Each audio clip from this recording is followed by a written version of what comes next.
This is the Edgewater Q1 2026 market report. And this report is not about the buildings. Picture this for a second. You bought your condo in Edgewater in 2021, 5 years ago, direct water view, a new building, and you felt amazing, of course. And then life happened. You get married, your family grew, one kid, maybe two, a German Shepherd, a home office that used to be the dining table. And suddenly 1,600 square feet feels like a closet. The buyers who came into Edgewater between 2021 and 2023 are growing up. They are ready to move on. And the market is shifting underneath them in ways they did not expect. This is the Edgewater Q1 2026 market report. And this report is not about the buildings. It is about the people. Let me set the picture. Edgewater inventory, 12 to 20 months, depending on the building, of course. And we're talking about a balanced market is 6 to 8. We're sitting at roughly double the supply of a healthy market.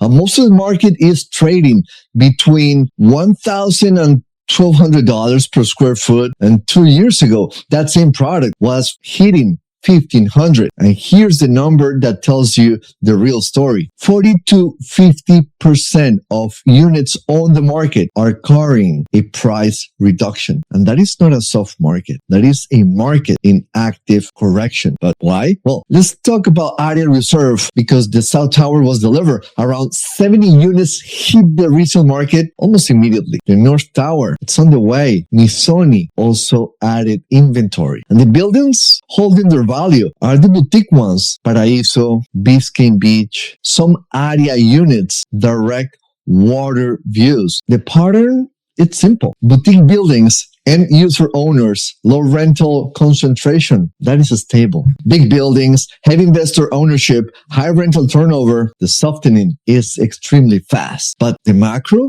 it's not the real story. The real story is who owns these condos and what is quietly happening to their lives. Because the buyers from 2021, 2023 were end users. There were couples, young professionals, families just starting out.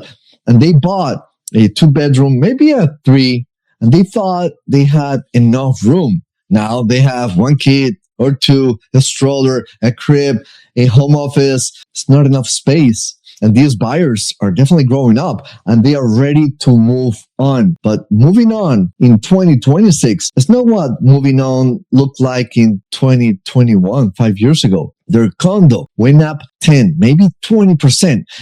A unit they pay $1 million for might be worth $1.4 million today. Perhaps that feels like a win. Well, not really.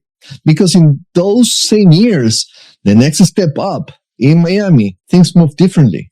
The primary single family neighborhoods, if we go and talk about those markets, they basically double. Basically, a house that traded for $2 million in 2021 is now $4 million, sometimes $4.5 million. And if we could talk about construction in prime areas, start at $4.5 million. Now, do the math. In 2021, your condo was worth $1 million. The next step was worth $2 million. The gap is $1 million, or the gap was $1 million. Today, your condo is worth $1 million for, and the same next step is worth $4 million. The gap is now $2.6 million. You're not closer to where you wanted to go. You are 2.5 times further away. And this is what we call the lock-in effect. You feel rich on paper, but the only thing your equity has to compete against has run away from you. And it gets harder. When interest rates drop, and they will drop, the next step market does not relax. It will accelerate because the buyers in that market are not local. They're coming from New York. They're coming from California, from Connecticut, Maryland, Washington. And yes, we have international buyers as well.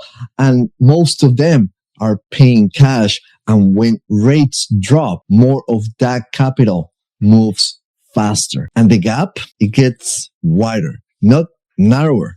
Waiting does not help you. Waiting hurts you. So what do? Well, most agents will tell you to wait for the market to come back. That is not an advice. That is hope. The Edgewater market is not crashing. It is leveling off with a slight downward bias, which is normal. The real question is, it's not when does this come back? That's not a question. The real question is, what does my next move look like from here? That should be your question. If you own a 1-bedroom or a smaller 2-bedroom, your unit moves in the $500,000 to $800,000 range. It moves slower, but it moves if priced right. If you own a 3-bedroom in a desirable building, area, floor 50, direct water view, then you have leverage, but you still need to price 5 to 12% under the last comp. Under. Think about that. If the prime neighborhoods feel outrich, you're not stuck. There are stepping stone neighborhoods that work. Morningside, Keystone Point, the Upper East Side,